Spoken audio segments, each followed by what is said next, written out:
Assalamualaikum warahmatullahi wabarakatuh. Kami dari kelompok 11, kelas PAIC akan mempresentasikan bab 7, bab akhlak, membangun pribadi yang islami. Sebelumnya, izinkan kami memperkenalkan diri. Nama saya Mulyani Putri dengan NPM 203403150. Lalu kedua rekan saya, Nia Nadiana dengan NPM 203403128 dan Hifa Nurafwa dengan NPM 203403145. Rukun agama Islam salah satunya adalah ihsan, di mana wujud nyata dari ihsan adalah akhlak. Akhlak merupakan bagian dari ajaran agama Islam yang sangat penting untuk dipelajari. Bahkan tidak cukup sampai di situ, akhlak hendaklah direalisasikan dalam kehidupan yang nyata. Lalu, salah satu visi dan misi diutusnya baginda Nabi Muhammad SAW ialah untuk menyempurnakan akhlak, karena akhlak merupakan bagian yang sangat penting dalam kehidupan.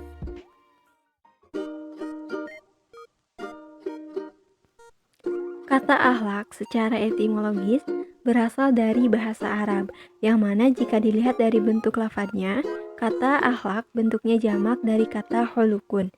Lalu, dalam kamus Al-Mujin, kata akhlak memiliki arti sifat, tabiat, adat, kebiasaan, perangai, watak, adab, dan budi pekerti yang melekat pada diri seseorang. Lalu, akhlak secara terminologi terdapat beberapa pendapat dari para ahli, di antaranya sebagai berikut.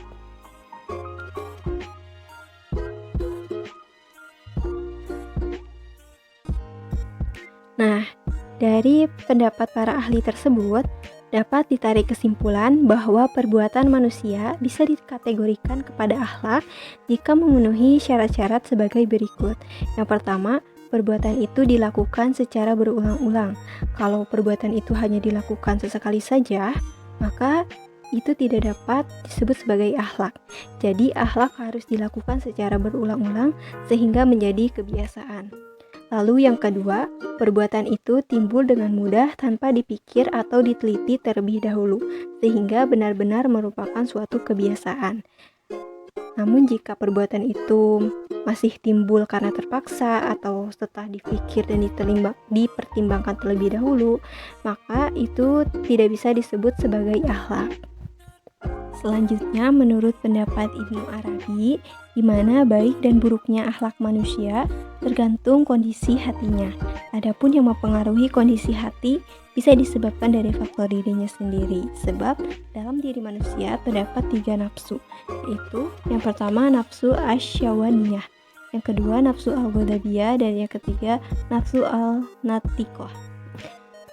Nafsu al-syahwaniyah, nafsu ini terdapat pada manusia dan binatang. Nafsu ini cenderung mengarah kepada keterpenuhinya kenikmatan, kelezatan, dan kesenangan, seperti makanan, minuman, dan syahwat jasmaniyah. Lalu, nafsu al-ghadabiyah, sama halnya nafsu ini juga terdapat pada manusia dan binatang. Nafsu ini cenderung pada sikap marah, merusak, ambisi dan menguasai, dan juga mengalahkan orang lain. Nafsu ini lebih kuat dan lebih berbahaya dari nafsu syahwaniyah.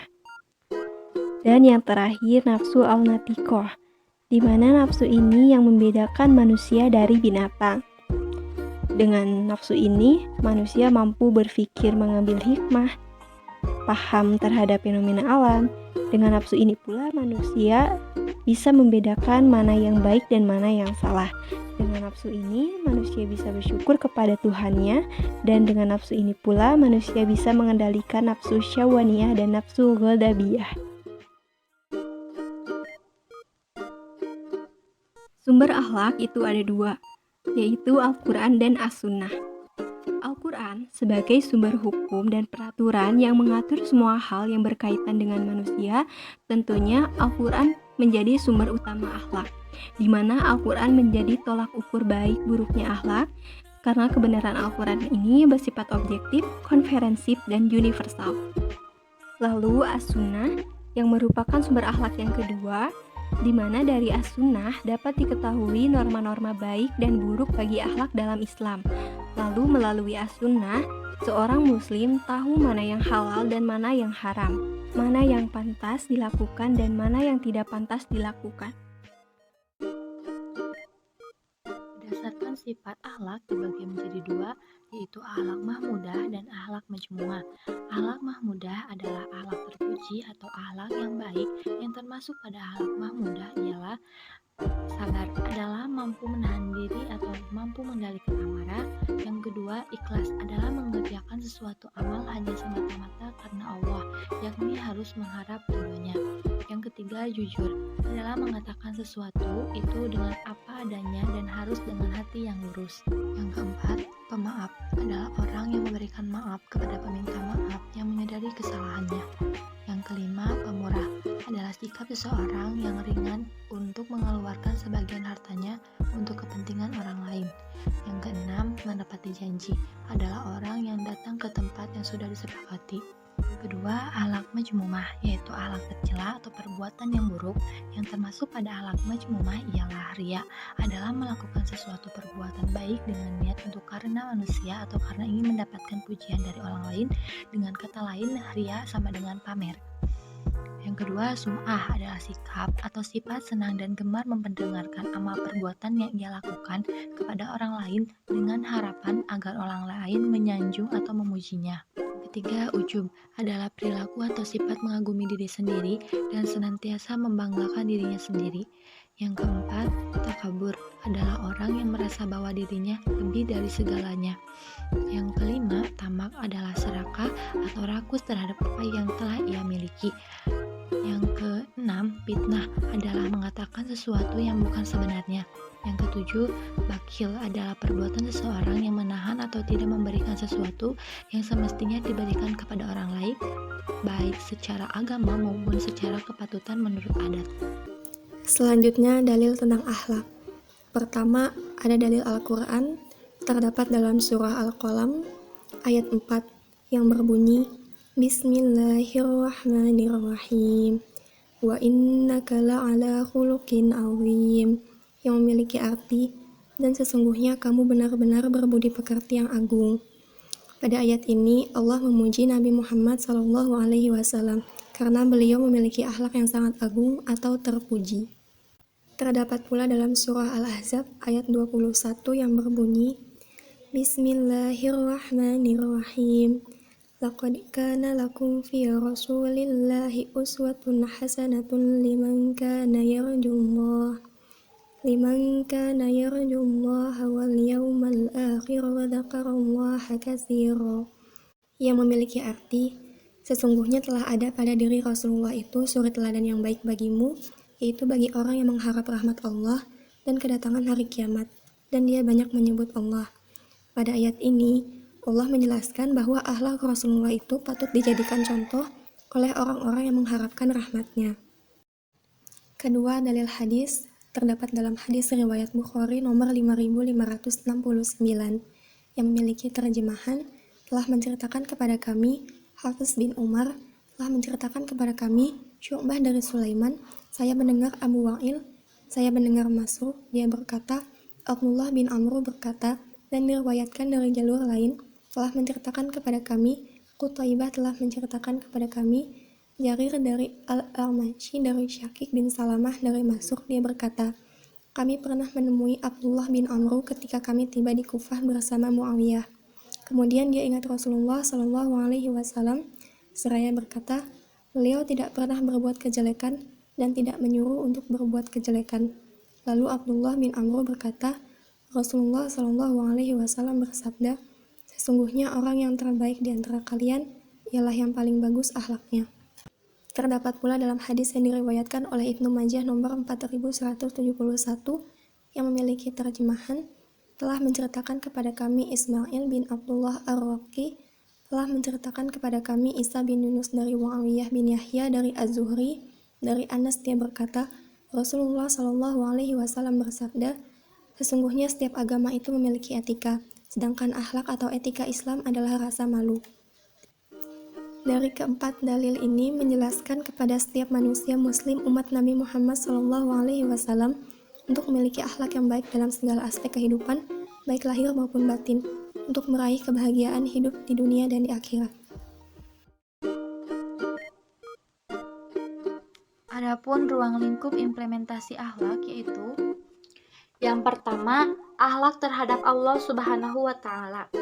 Sebagai makhluk ciptaan Allah yang mendapat tugas untuk menjadi khalifah di muka bumi ini, manusia dibekali secara lengkap dengan aturan hidup darinya, termasuk di dalamnya hukum perintah dan larangan. Ketika hukum itu dilaksanakan, sudah tentu di dalamnya terkandung nilai-nilai akhlak terhadap Allah. Adapun nilai yang terkandung dalam pelaksanaan hukum ialah yang pertama khusyuk. Khusyuk adalah bersatu atau sejalan antara pikiran dan perasaan batin dalam perbuatan yang sedang dikerjakannya. Tanda seseorang yang memiliki kekhusyuan yaitu adanya perasaan nikmat ketika melaksanakan hukum perintah Allah. Umpamanya khusyuk dalam melaksanakan sholat. Yang kedua, ikhlas. Ikhlas merupakan syarat diterimanya amal, artinya amal tanpa disadari dengan keikhlasan, maka di hadapan Allah tidak ada nilainya. Jadi ikhlas ialah melaksanakan hukum Allah semata-mata hanya mengharap ridhonya. Yang ketiga, sabar dalam melaksanakan perintah Allah.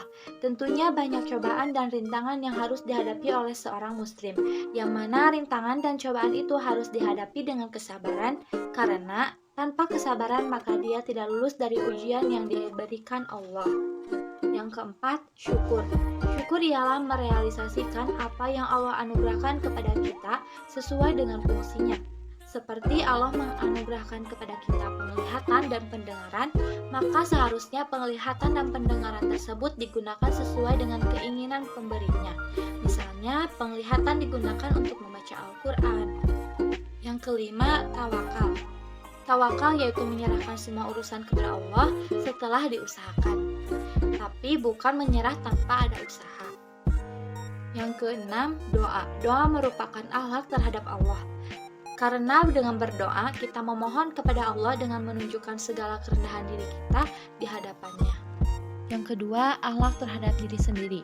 Di dalam ajaran Islam, manusia diajarkan untuk menjaga diri, baik jasmani maupun rohani. Jasmani bisa dijaga dengan banyak berolahraga, mengkonsumsi makanan-makanan yang halal serta baik, sedangkan rohani bisa dijaga dengan banyak belajar ilmu agama, mendengarkan nasihat para ulama, membaca Al-Quran, serta memahami maknanya, karena apabila kita mengkonsumsi makanan yang tidak halal dan tidak baik, maka sama halnya kita merusak diri kita sendiri. Makanan dan minuman yang halal dan baik dijelaskan dalam Al-Quran Surat Al-Ma'idah ayat 87-88 dan Quran Surat Al-Baqarah ayat 172-173 yang termasuk pada akhlak terhadap diri sendiri yaitu menjaga diri dari menahan pandangan dan memelihara kemaluan. Hendaknya laki-laki muslim dan perempuan muslimah untuk selalu menjaga pandangan matanya dari lawan jenis yang tidak halal baginya. Yang ketiga, akhlak terhadap keluarga. Keluarga adalah masyarakat terkecil yang terdiri dari ayah, ibu, dan anak. Kita sebagai seorang anak sudah seharusnya berbuat baik kepada keduanya, karena adanya kita disandarkan kepada keduanya. Seorang ibu mengandung selama 9 bulan, menyusui selama 2 tahun, dan seorang ayah kesana kemari mencari nafkah untuk menghidupi istri dan anaknya. Jasa mereka sangat besar sehingga jika seandainya kita membalas dengan materi, niscaya tidak terbalaskan. Perintah berbuat baik kepada kedua orang tua dijelaskan dalam Quran Surat Al-Isra ayat 23. Selain seorang anak, kedua orang tua juga memiliki kewajiban mendidik anak-anaknya dengan baik. Karena anak itu sendiri merupakan amanah dari Allah yang harus dijaga dengan baik melalui pendidikan. Perhatian Islam sangat besar terhadap keluarga. Islam telah mengatur tata cara pergaulan hidup dalam keluarga.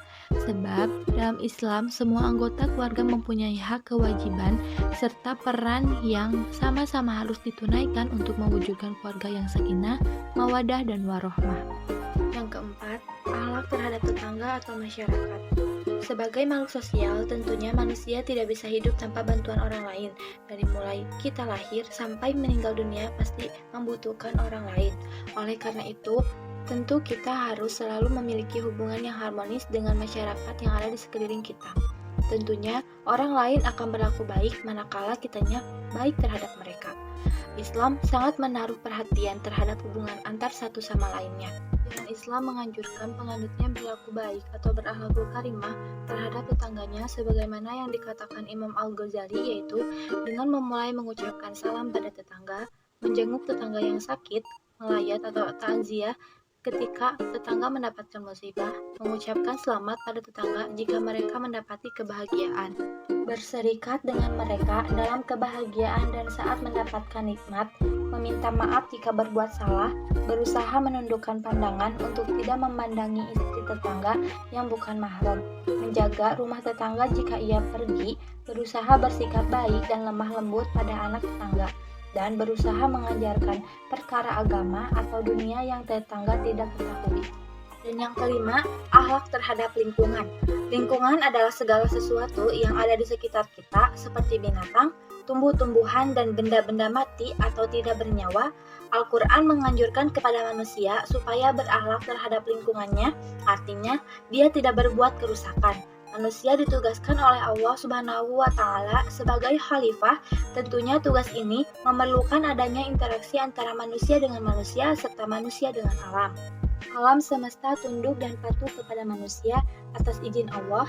Tujuannya ialah untuk kemaslahatan manusia. Sebagaimana firman-Nya yang artinya, "Tidakkah kamu perhatikan, sesungguhnya Allah telah menundukkan untukmu apa yang di langit dan apa yang di bumi, dan menyempurnakan untukmu nikmat-Nya lahir dan batin.